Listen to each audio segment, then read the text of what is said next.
What's up, y'all? My name is Jeffery Scott Mitchell, and I'm coming to you live on Memorex in this capacity, which seems like it's been a while. Default route, default location on this beautiful Friday. The significance of this Friday, though there are many, to me seems to stand out that should today finish as it started, I'm on the right track. This will be the first time in a long time that I worked 2 straight weeks, every day without missing a day or calling off for a holiday, on the same pay period, in the same pay period. So I should, come Monday, have a nice 8-hour bump in PTO, take me up to like 31 hours. And this week would be probably the first time in a very long time where I actually got 10,000 steps every workday. I've been good. If anything, I may have been too good. I may be too good, getting too soft, too complacent. Things are very exciting, happening, anticipating stuff, and weather's starting to change back. But the main thing is, I feel better. I feel a lot better. My feet don't hurt. I don't know why I start with my feet, because I was walking around with that ingrown nail for so long. That was a pain. And I finally got that taken care of. I did that myself. I tried to go to podiatrist, tried to do this, it didn't seem to work out. And I went to Walgreens and got an ingrown toenail kit, which basically consists of a pair of very sharp and fine diagonal cutters.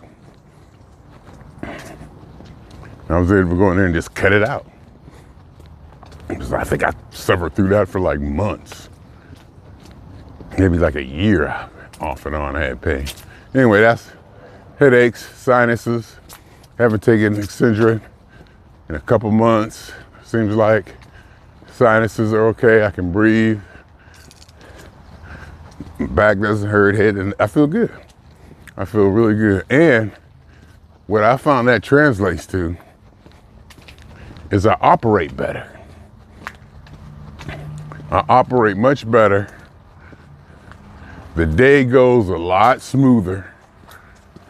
In fact, the day just flies by now. Well, I ain't gonna say fly by, but the day just, it's nothing now. Because I feel good. I guess you could say I'm healthy. Not that I wasn't healthy before, but I don't have any ailments.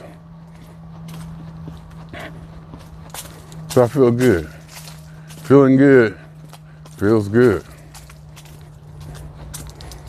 And in my case, because I've been almost fixated on what it's like when I feel good, I know what it feels good. I know what feeling good feels like. I know how good it can be.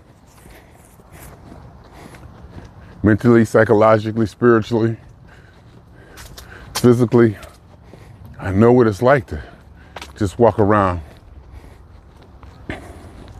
in some kind of dopamine, serotonin rush all the time, just because I woke up, just because it's today, just because I live in Southern California. But mostly and mainly just because I'm Jeffrey Scott Mitchell. And what I have evolved into, what I've built for myself, what has went into me to put me in this present situation that I am, I deeply cherish. So when I sit down and work, I'm able to, you could almost say, focus and stay sharp and stay stout and diligent, because you do get challenges. Challenges can come in waves. And once you start the day off with a bad phone call, or some app doesn't work, or some mechanism doesn't do this, it can agitate you and then spiral downwards from there. But I seem to be able to handle it and getting through the week and dancing through the week pretty much, feeling pretty good. And it feels good. It really does. Whoa! Hey, bird. You hear that bird? Did you see that bird? That bird flew right above my ear. I heard it. Did you see that? What the hell? It was like a hummingbird. I heard it go zoom. Did you hear it? See it? Wonder if I got it on camera. It'll be about at 6:30. 6 minutes, 30 seconds. About when it happened. So, summertime's coming up. Well, spring, my favorite time of the year, when the seasons flip back out of winter into warm and we get the sun. And like I said, it might be 80 degrees here today. It might be 8 in Ohio.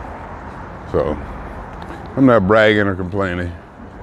I'm just pointing out the disparity in weather and climate and temperature. That's all. I don't really like to brag so much anymore, because I do have a wealth and abundance of things that I passion close to me, things that I treasure, things that I find precious. And whether they are or not, the significance of them, the relativeness of them to other things and other people, and in real life, and what's quote unquote important, et cetera, doesn't matter. The fact that I cherished them. I cherish this. And I have that in abundance in my life. Simple. And I also would like to say that it's just not a heavenly bliss. There's things that have to be done. And I'm glad it's not just Christmas every day, New Year's Eve every night. There's things that have to be done, executed, completed. Probably one of the main reasons I still like working. Still something that has to be overcome. Still something that has to be accomplished. And something significant that has to be accomplished. And the fact that I'm still totally respectful of the job and stuff. That's the main thing, to be totally respectful. To still have respect for the job. And I find that very gratifying. Many a time by now, I completely disrespect the job, lose respect for coworkers, not so much personally, but as a whole. As the whole thing of working and the whole situation just gets old over usually 3 years. I've been here for almost 10. going on 11. Hell, going on 12 maybe. And I still haven't lost respect for this place. Coworkers are still sharp. Everybody seems to be on their game. The professionalism remains ultra high. The culture is a high bar.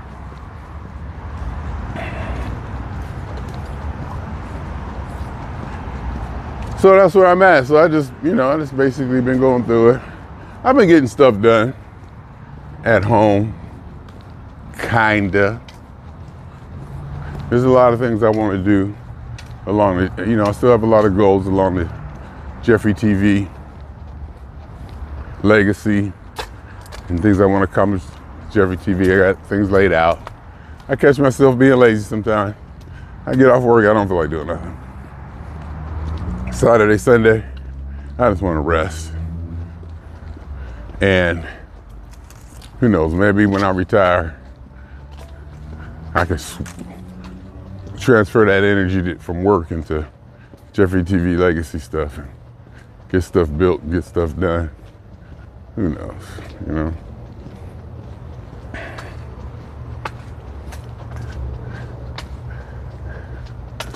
Who knows? But I'm here. Friday. I don't get paid this week. I turned in my time card. This is a time card week. Like I said, to get that 8 hours of PTO. Proud of that. 2 whole weeks. I don't take no days off. Full schedule. Feels good. Super Bowl is coming up Sunday. I get to lay in my bed tomorrow. And then I guess I'm going out to my mother's to watch football like we do annually.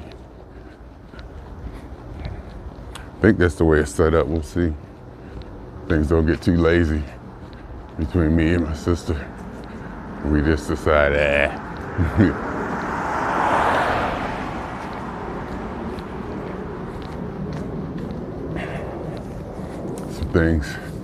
There's some things we need to work on at the house. My mother's house hasn't been really maintenance or kept up over the last decades or so. I mean, over time, deep repairs to the infrastructure, things cleaned up and this and that, and things accumulate, and since nobody's there to take ownership, things just kind of, people come through and leave this here, leave that there. This gets set out of place. Then the next thing you know, it's been there for 2 years.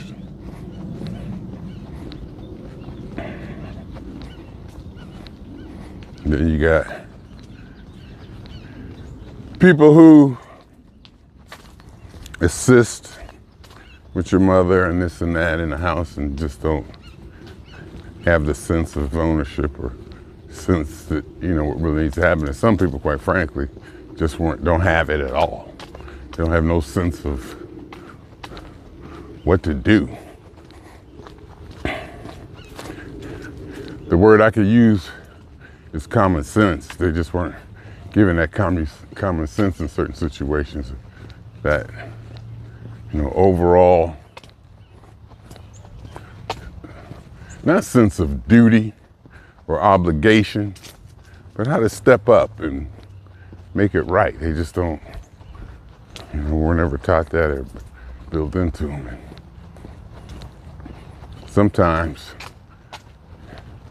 to get people or to get a situation where somebody will economically fit something that you need, you ain't dealing with people with master's degrees. You ain't dealing with people who are accomplished or capable. You got to get people who are just less affluent in life and taking care of them. Some people can't even take care of themselves. Some people just don't have a sense of self enough to take care of themselves. let alone have an idea what they're supposed to do in a bigger picture of something they're associated with. A lot of that you just can't teach. And I don't think it was taught to me, even though it was tried to. We had classes, I distinctly remember, about taking ownership of, classes, ISO 9000, manufacturing classes, to try to explain things you should do in a working environment to step up and, help out. I guess definitely say, years later, I look back and say, oh, I should have, if I would have done this, especially with my own stuff now. When I come in, where I handle my business, where I handle my apartment and my setup and all that, I know I can't expect somebody else to come in and, operate at that degree. But there are people out there who understand. There's some people, some of the kids out there are growing. They got different problems. Kids nowadays got different problems. They're so quick. They are so quick to cry victim or oppressed. They are so quick to point the finger at somebody else, hold them down in a protest and keep this down to where they just can't handle life, basically. They break down. They've been taught to recognize oppression to the point they see it everywhere. They can see it everywhere now. And they play the victim card, and they get upset if other people don't behave in the manner in which they think. Like, for example, that I appreciate you. Jesus Christ. Well, stop. Every 5 minutes, I appreciate you, I appreciate you, I appreciate you. I'm like, all right, well, just do what you're supposed to do, and I don't care. And they want to engage in that kind of mutual support to the point it's not conducive to maximum production. There was a joke a long time ago that, maybe 10, 15 years ago, about how eventually kids gonna go to school and end up busting out crying because the teacher didn't say hi to them when they walked in the room, or people didn't stand up and cheer, or they didn't get some kind of accolade that they were raised on. Because life don't work that way, and I'm glad it don't. Between their apologizing and appreciating and so worried about hurting somebody else's feelings, they get their own feelings hurt and they can't operate. When it comes down to it, they can't execute. Because they've been taught or shown or maybe even impressed upon them that there's something above all that. It may or may not be real.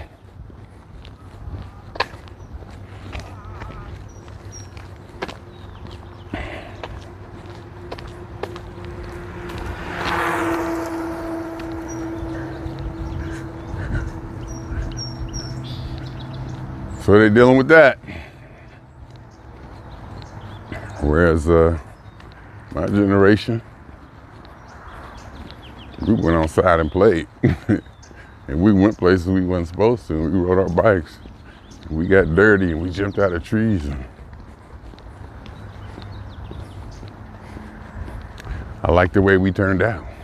Now, I know that these new generations are gonna turn into something. They're gonna develop into something. Something amazing, something unforeseen. Because they don't necessarily need to go out. They don't need to go out and scrape up their knees or get mosquito bites or drink out the hose or go down to the creek and all that stuff. They're getting theirs a different way. They don't need it. Hell, they don't even need to drive. They don't even. First thing I did when I was 16, I got my driver's permit. My mother took me down there. Almost made me get it. She was tired. Got me in the, driving and stuff. Alleviate some stuff off her. At the least. They don't need it. They can get whatever they can get enough from social media, virtual, and I understand that. 20 years ago, 25, maybe 30 years ago, I was able to too, way before anybody was even understanding what Messenger was. You know, I was having deep, intimate relationships through chat, virtually, where, like I said, people didn't think that was even possible. Just like I'm sure people probably thought the same thing about telephone. How can you have a minute relationship over the telephone? You can't fall in love over the telephone. Et cetera, et cetera. So something's gonna come out of it. They're gonna think differently, they're gonna approach it differently. But the situation will be maximized and they'll operate at a different level, a different protocol, sequence, mechanism, whatever. And they'll evolve into something.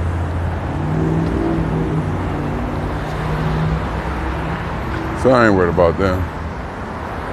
Besides, either way,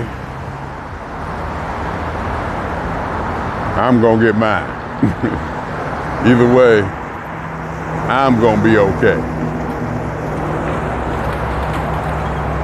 And I think that everybody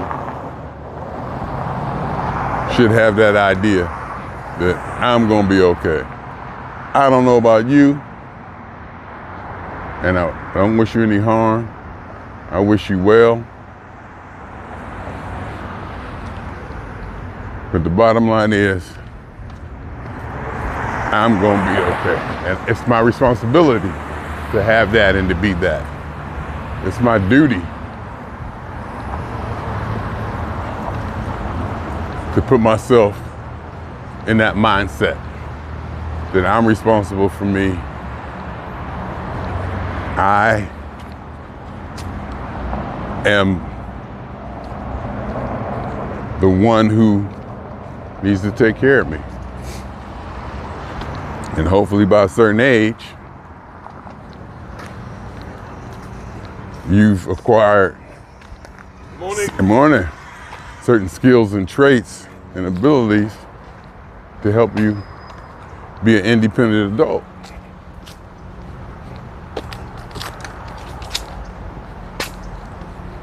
I know independence was high on my list from a very young age. And I'm probably told this story before, but it may fit in differently from this angle. I knew I wanted independent from a very young age. And I believed, very young, probably from the very beginning, that if I went to school, got educated, got a job, that was the best way to achieve it. Never doubted it. Now, I did doubt if I needed a degree or not, but I came around to that. I eventually came around to that too. Because I went and got a technician's diploma that got my foot in the door. I got a technician's diploma and I got a job as an electronic technician. So I worked about 10, 13 years, something like that, as a technician. Then in '95, electronic technician industry just fell out. And that's when computers started coming around. And during that time, I started teaching myself computers. literally learning them on my own to where I got up enough aptitude. Then when I got laid off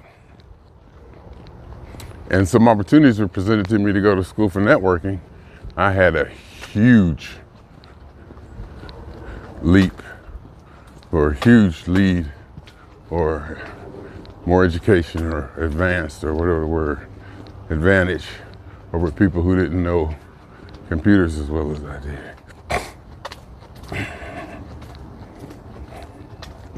I was running a P-Funk Online, a bulletin board service where other computers could call in. Other computers would dial in, connect to a computer in my bedroom, and exchange information like text and pictures and stuff like that. I had that. Self-taught pretty much. I think that's before I even had formal training in computers. So I figured all that out. Then got a job in computers in 96, 97. Rest is history. Did desktop support and I loved it. Thing about desktop support was I was charismatic. I didn't dress well. I wasn't kept. I needed grooming and dressing. I didn't dress well. But I was charismatic, smile, personality, strong technically, able to execute, took ownership of the problem, understood what needed to be done, how to get to point B from point A. People trusted me. Sure, some of them really liked me, more than just as friends and stuff. Like I look back, there's a couple of them. Then I was like, oh, somebody was trying to tell me something, and I completely missed it. And another thing about that, with my personality, and just the way I am, blah, blah, blah, I knew everybody in the company. The way it was set up at Artisan Entertainment, which is my favorite job, we did the Blair Witch Project. That was my favorite job. The job I got now is the best job. The job I got now is the best job I've ever had. My most favorite job was working at Artisan Entertainment. I knew everybody in the company. Some of the most beautiful people I've ever seen. These studios don't be hiring ugly people. It's only one or two, because they were good at what they did. But most of them was just stunningly attractive from all over the world. Male and female, just sharp, educated, smart, and just gorgeous. Articulate. A lot of them wanted to be actors and actresses, so they polished. And I got to run around the whole building. I was able to sometimes, they call them my 2-hour tours. Leslie, our administrative assistant for our department, we call them a 2-hour tours. I'll just take off for 2 hours. Be in the building, just walking around talking to folks. From one office to the other, one desk to the other. It was good. Good food, good everything. Santa Monica. I would go to the beach at lunch. Get in my convertible. Had a convertible to Barron. Get in my beer. So you can see where that's going. Now, making more money than I ever had. Working for the most professional company I ever worked for. Challenged. Good work, opportunity, everything is there. Everything. Accommodating. Got a nurse, got offices all over the world. They serve the best free food when they do. Tools, furniture, top notch.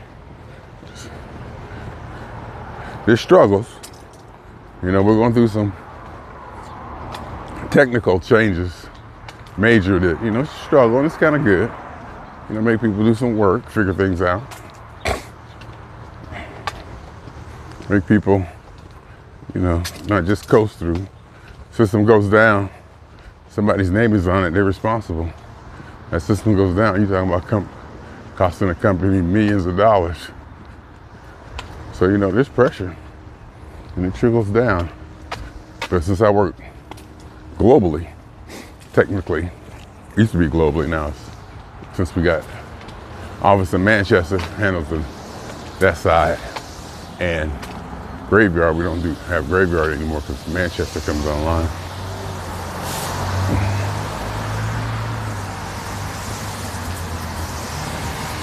I'm protected. Because I remember going into people's offices, even, doing desktop support, that's a lot of power. You have a lot of freedom. I can just walk in somebody's office anytime I want to, basically.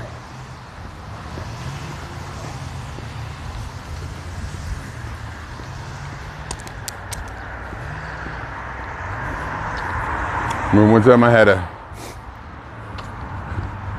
a meeting, or he called me in, Bill Block. Bill Block was CEO.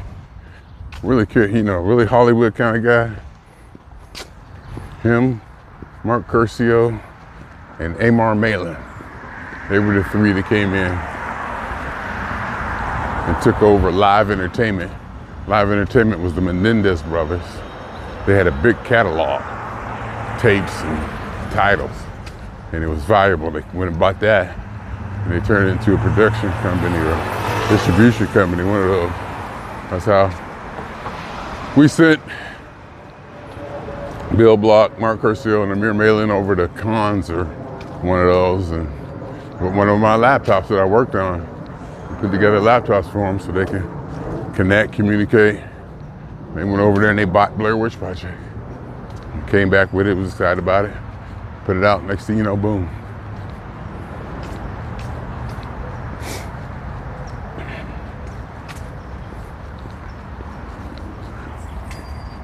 So my life, even though I'm not finished with it yet, I could be. I can start right now and say, hey, I did enough to be satisfied. Kinda. There's some things I want wrapped up and tied up. There's a couple of things I want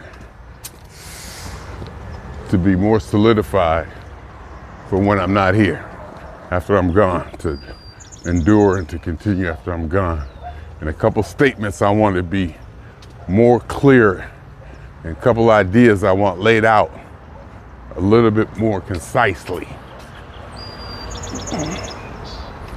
before I exit. But I've traveled the world. I've been to a Super Bowl to see my Steelers play. I've been to playoff games. I've done my thing with Parliament Funkadelic in an advanced capacity.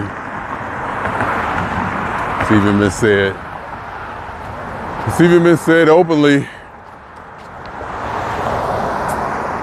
that I'm the #1 P-Funk fan. I think that's possible, but I really don't. It's nothing I'm braggadocious about. Verbally, and maybe not in my head. It's more of an obligation to me. It's more of a responsibility to live up to that and to continue to be that and to continue to solidify myself as that. Every now and then when niggas start talking, I gotta throw in there to let them know. Like Oli doing a taping of the LA Maggots. He said he's the world's #1 P-Funk fan. And he was on TV, so I didn't say nothing. It was recording for TV. And then afterwards, I walked into him and said, world's #1 P-Funk fan? He was like, yeah, damn right. I was like, okay. So that was fun.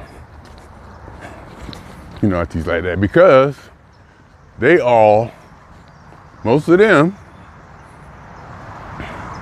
went to the funk festival back in the day. They were able to appreciate and experience that, the funk festivals. World's greatest funk festival in all these cities. You know, everybody being, oh, my brother thinking, oh, I hear it all the time.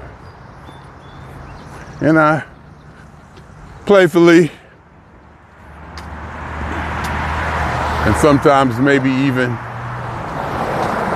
in reality, let it irk me and bug me that these Negroes got that on me.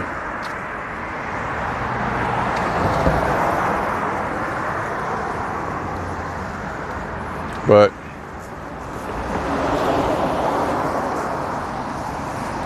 I'm Jeffery, Pure Funk Mitchell.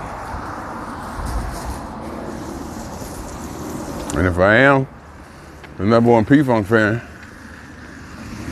it's because of my passion for it. It comes from inside of me, nothing external. For no reason, it happened for no reason other than myself. The desire. I mean, a lot of things helped. A lot of people assisted me. I didn't mean it that way. I meant the drive, determination, the focus came from my passion for the music. There's something about the music. This music can't be me. Could this be me? Immersed in funk so deep? And then this summer coming up, there's a few big things happening. As long as the P-Funk organization and family and the whole thing goes.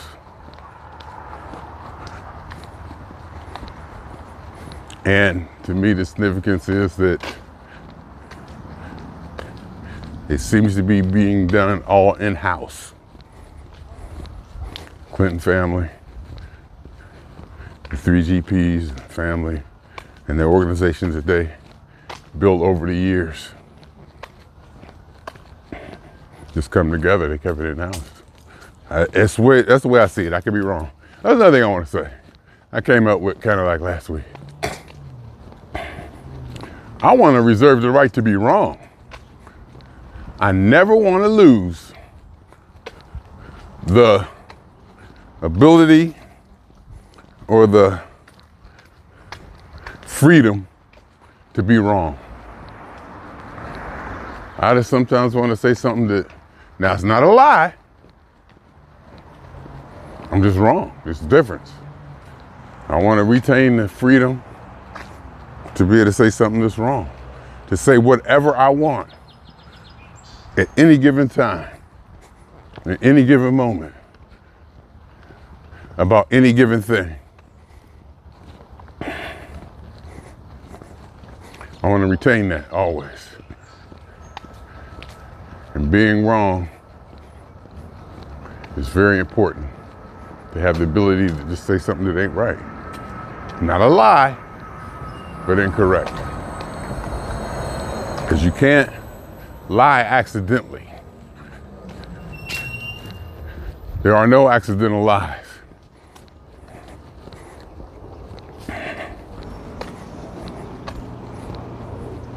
Lying is intentional.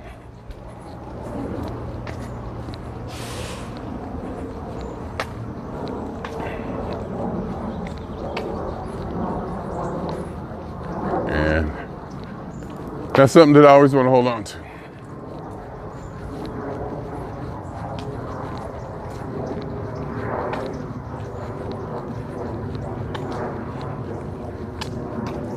So I'm doing good. Look at the weather. Woke up this morning, 193.0, which is very good. If I walk if I lose what I usually lose on these walks, 1.6, just take my weight down to 191.4, imagine that. On a Friday, And then it comes to behaving myself on the weekend. If I can behave myself, or maybe even get one day of the weekend. You hear me talking, you can see it's far from me. You can see it's kind of far away. If I can walk 10,000 steps one day out of the weekend, that would help. But we'll see. We'll see how it goes. If I go out to my mother's for the Super Bowl Sunday, that's gonna help a little.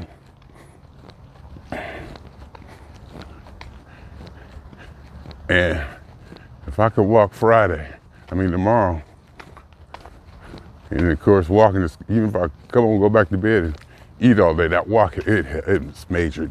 It makes a big difference. It makes a big difference. Because I'm gonna eat. I'm gonna eat. There will be calories. There will be calories. And I'll lay in the bed, I'll wake up tomorrow, and I'll just lay there, and I had nothing to do, and oh my God. Just lay in that bed and just not have nothing to do, and just got all my data, my computers, my Fire Sticks, my streaming services, and my data, my music, and my headphones, peripherals, everything. I got it all set up there. I can do work. I got a laptop in the bedroom hooked up to a TV and a Fire Stick to that TV. So I can do full-blown work. And they all connected to all my networks, all my data's connected. So I have access. I got a nice little network set up to where I got access to all my data and resources, just about wherever I'm at. Secured and encrypted, protected.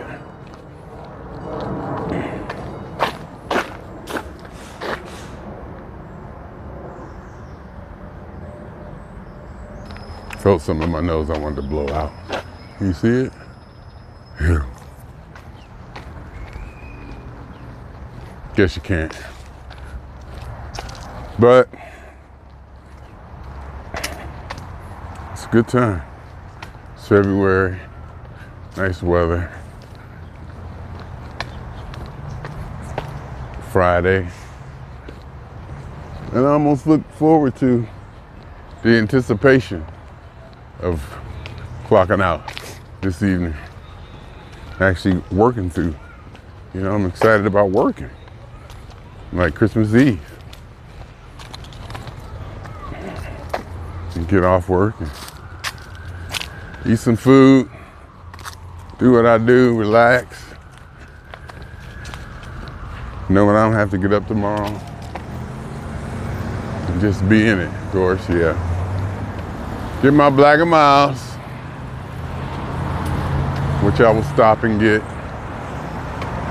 on my way home today.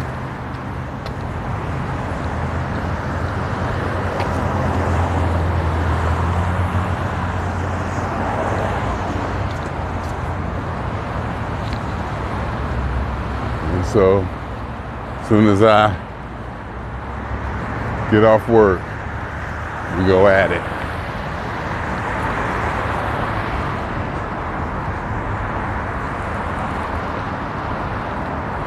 And get ready for the weekend. Should have a recording session. Should call Mark and see if he come up. I should. Really, I should have like a real one. Have people over. Not real people, but set it up. Actually, I should have it. I should start doing it every month and just get a routine going. Like establish it.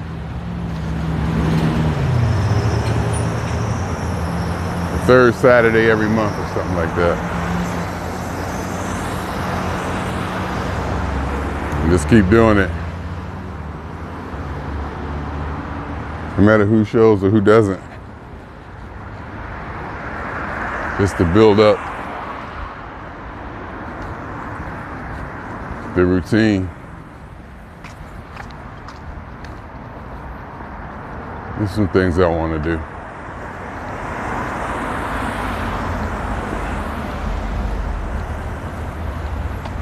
There's some things I want to do.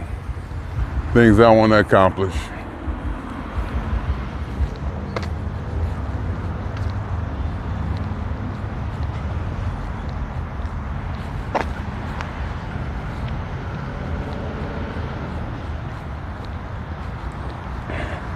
It's all there. It's all there. And years, I've been working on this stuff and building this stuff. It's accumulated, organized. I'm organizing stuff last night, yesterday doing work. Just kind of moving this here, moving this here. Because I try to, I'm a data rat. I try to keep it all, but there's some stuff I just gotta let go. Some stuff I just gotta let go, even me. I'm like, I don't need to keep this. And even though hard drives and data storage has become cheaper and cheaper, more affordable, I still like to be cheap about it. You know, they got like 12 terabyte hard drives out there. I ain't ready for that yet. 8 is about as big as I need for them to get. Because I realized you gotta have 3 copies. And I think I heard somebody actually say this. I think I actually heard somebody say that if you don't have 3 copies, you don't have any. Not 2, 3. And it makes sense. And my strategy is whittled down to 3. You have 1 that you're working on, it's hot, live, and you could have 2 more and get away with it. You have 1 copy that you store local. You have your working copy. Then you have a copy that you store local. And then you have a copy off-site. And you rotate them. So you can have, since you have 1 main, you have 2. You see, there's always a rotation. So you back up the one at home, you get it as up to date as you can, and then you rotate it back to the remote storage.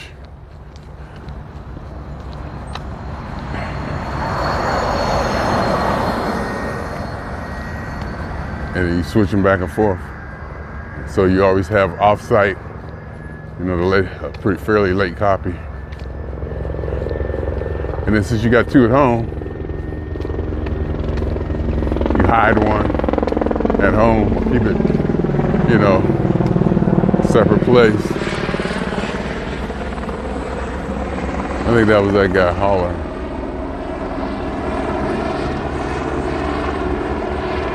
Uh-oh, we got stuff going on up here. Did I see another one?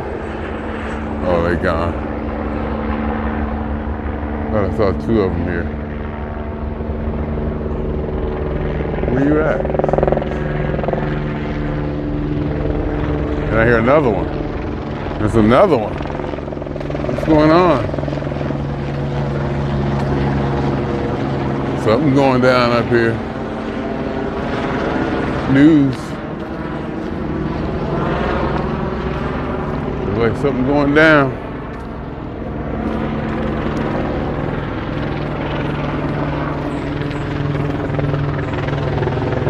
Probably put on KNX and find out. You know something, when I go home? Let me see another one. When I go home, Ohio, sometimes I put on the Odyssey app, AUDACY app, and listen to KNX, LA News, LA traffic, news and weather. Where I'm riding around Youngstown.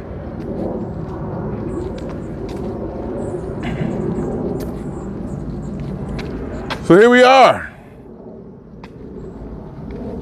Friday. I'll get home. I'll do my routine. I'll get ready. We'll settle in.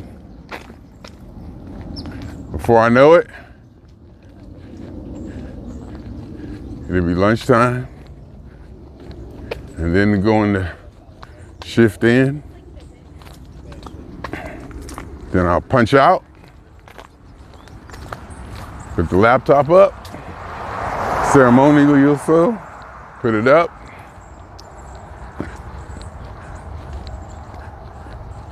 Get ready for the weekend.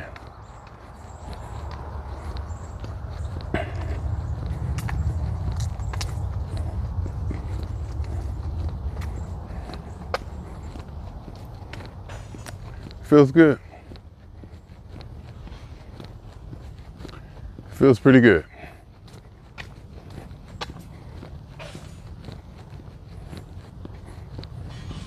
To be in California, place I always wanted to live, you know, in my mind, as a young adult, teenager.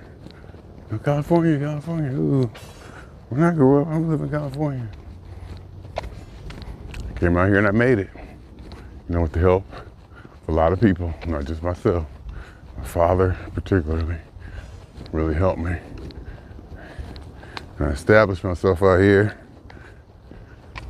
My kids were born here, so they moved back to Ohio. My sister and mother followed me out after my kids were born. She came out here to be with her kids. So we had some times out here. Then they moved back.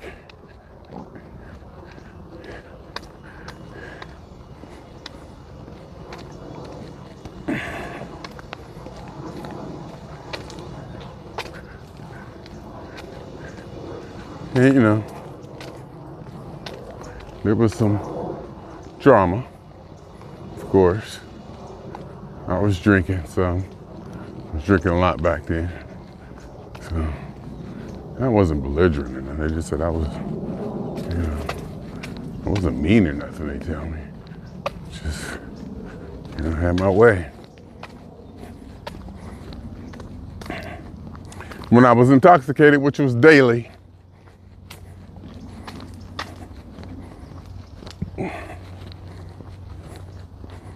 beer. Started off drinking Old English way back in high school. I graduated to Miller's Genuine Draft because I decided that OE was killing me. Basically, would drink anything now. Pretty much any kind of beer. We found, college, we found, well, I probably found, get a case, like $6, burger beer or something, Bergie or something, kind of beer we would get. Get like a case for like $6 at this drive-thru in Columbus, Ohio. One time I found out how to write checks to get pizza. So we would order pizza to an apartment building we didn't live in, and I go over there, meet the guy, write him a check. We found some checks. I learned how to do some stuff. I figured out how to do some stuff. Not just loopholes or cutting corners. Outright stealing. White collar stealing. Larceny? I don't know what larceny means. Something like that.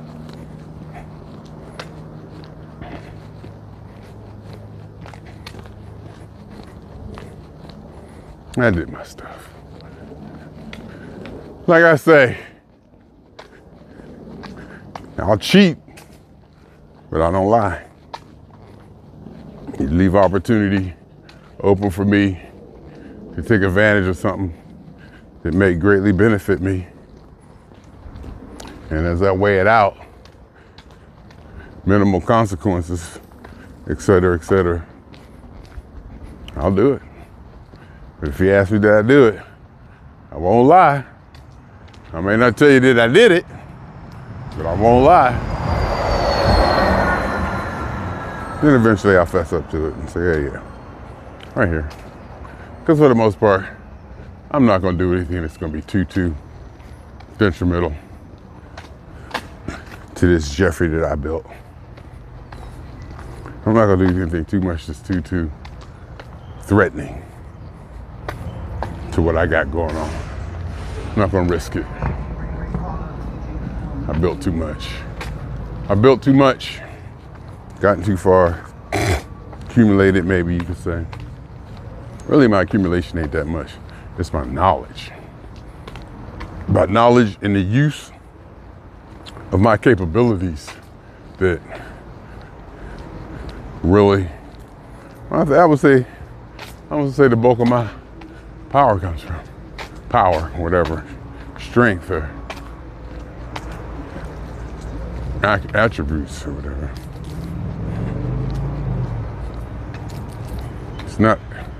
It's nothing really anything tangible, but it's how I use those tangibles. How I put them together to get them to work for me.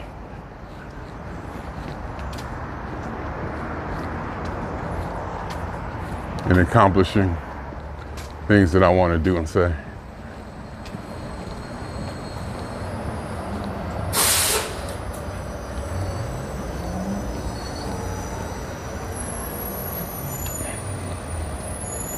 The other day I thought of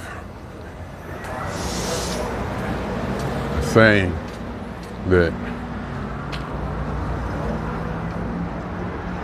it may be delusional, but it's not fraudulent.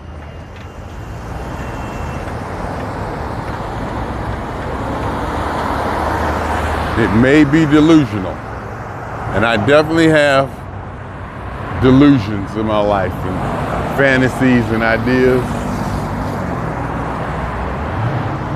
and faith that are so far out of the realm of provability or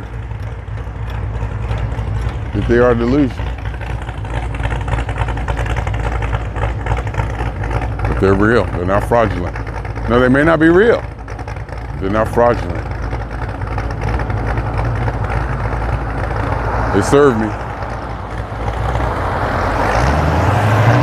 And I think we all have a degree of faith or belief in things that we don't understand.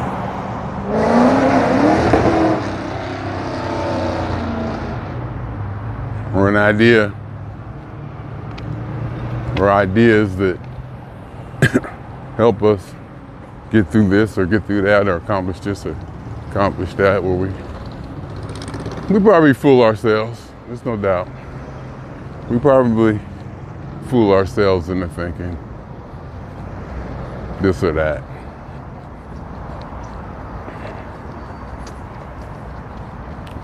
That works for us.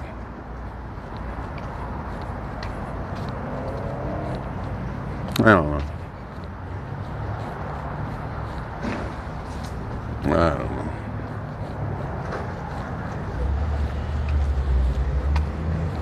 I might though, but I don't know.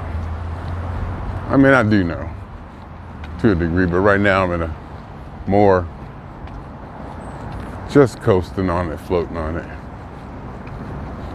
Like laying on a air mattress on a pool, just kind of relaxing and going with it.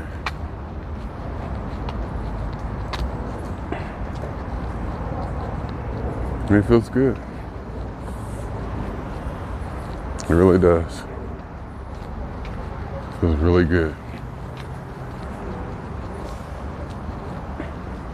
to be Jeffery. to be who I am right now. To be in this position, whatever position that is. To make it, not make it, but to be here, what I created, what I built.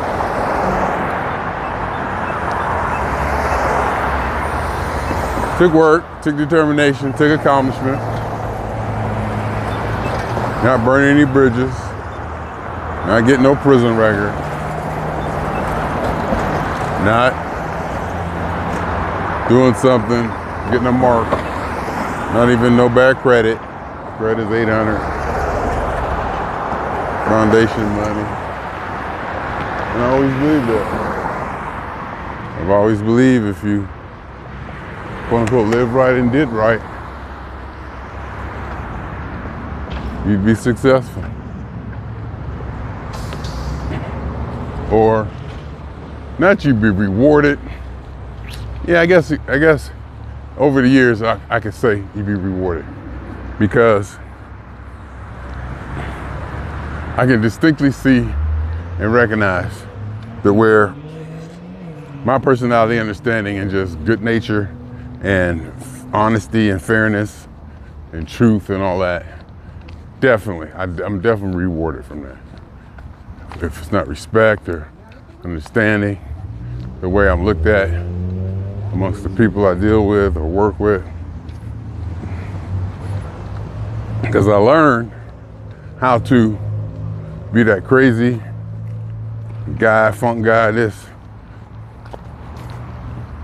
but still let folks know you're the smartest person in the room. Still let them know, subtly. You know, you don't gotta say it. It's the way you carry yourself and your actions, eye contact,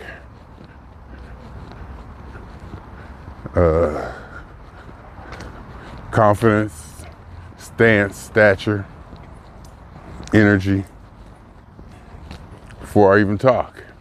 When I walk in a room, I let them know something. Depends on how I'm feeling. Before I even walk, when I walk in the room, before I even say something, I didn't send a message. I learned, I eventually recognized that that could be done and how to do it.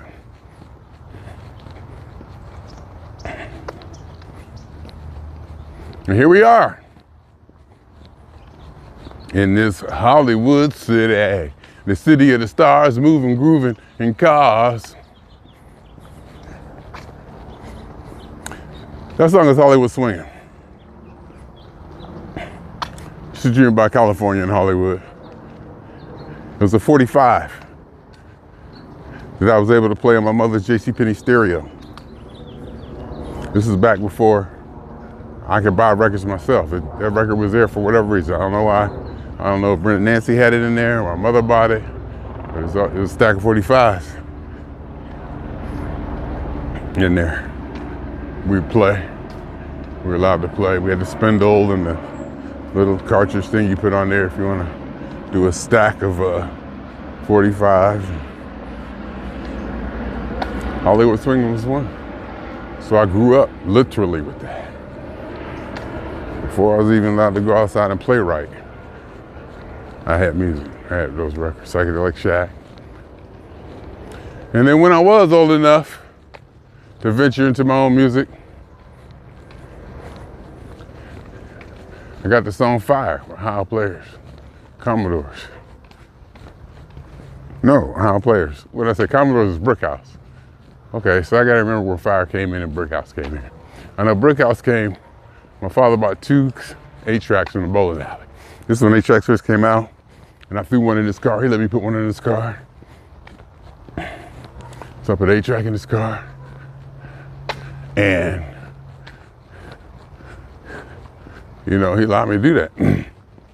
And I set it up, and he would listen to it, and he had his Natalie Cole and George Benson. You know, I had mine. He got bootlegs from bowling alley. And Commodores and The Emotions was like the first 2 that he got. I forget how I got Fire. I forget how I got Fire or where I got Fire from.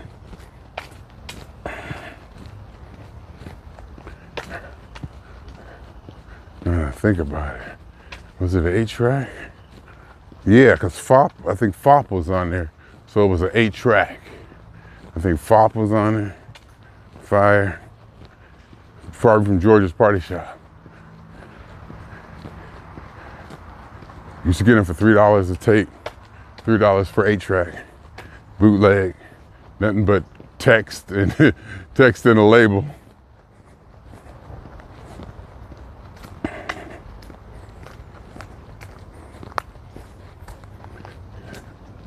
Yeah. And the reason I was bringing that up is because Fire was like one of my first jams. Fire, How Players, Fire. Sing that song, oh my God, Fire. And then,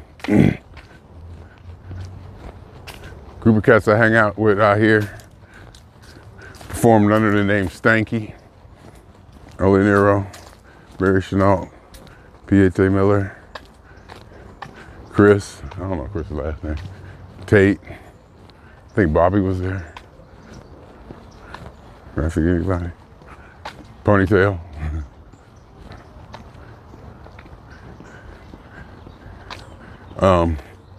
And they play Fire. And it goes right through me. I mean, the song that way back in Ohio, I'm like, what, 9, I'm 13, I don't know how, something in the core of my being. Music at the very core of my being. And for whatever reason, they put on a show. I wasn't like involved in the show, so I had no idea. And they played Fire. Oh my God, it just touched me. I mean, that's my fucking music. And I don't mean my, like when I say my, as far as P-Funk, I mean music that was there, at the core of my being. And they play Keep It Hot. I mean, it kills me that I have to realize that we all came from the same. We're all associated or around the same. And we kind of, not all, but kind of got that same feeling vibe. So when Oli put Stanky together and they decided what songs they're gonna play, because they play together in other configurations of the band. So, they used to each other and they kind of know stuff. In fact, he said they didn't rehearse. They just, kind of showed up and knew what to do, knew which way to go, and it sounded, clean. In fact, they call it stanky. It wasn't stanky at all. It was funky, it was hard, it was good, but it sure wasn't stanky.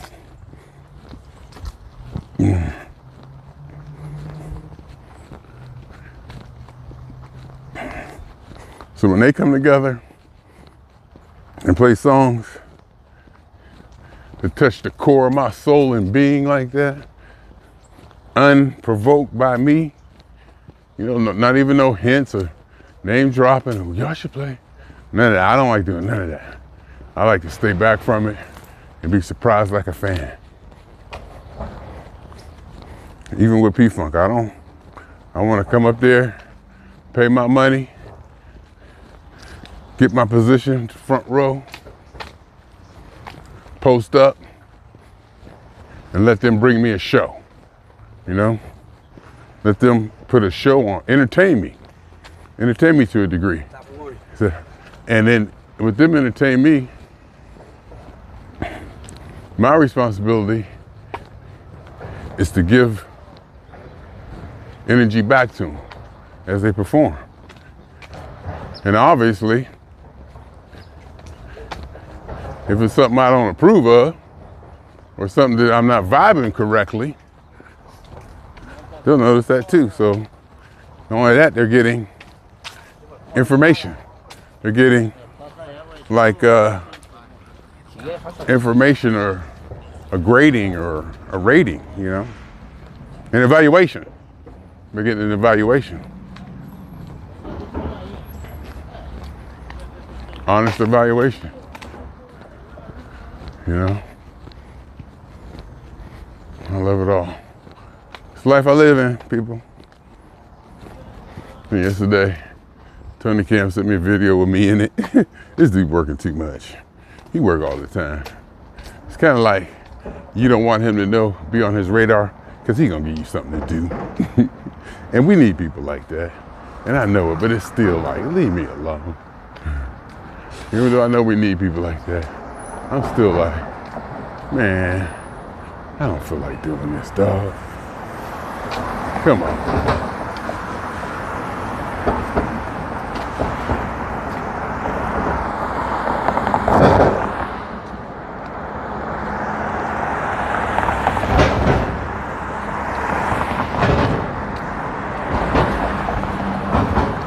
Anyway, but somebody got to do it. I told him before, somebody got to be the manager. Somebody got to be the organizer.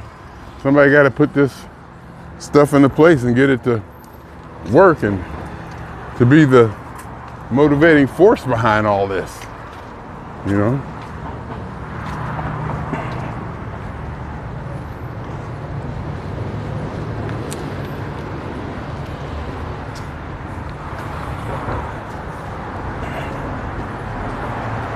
You need a manager or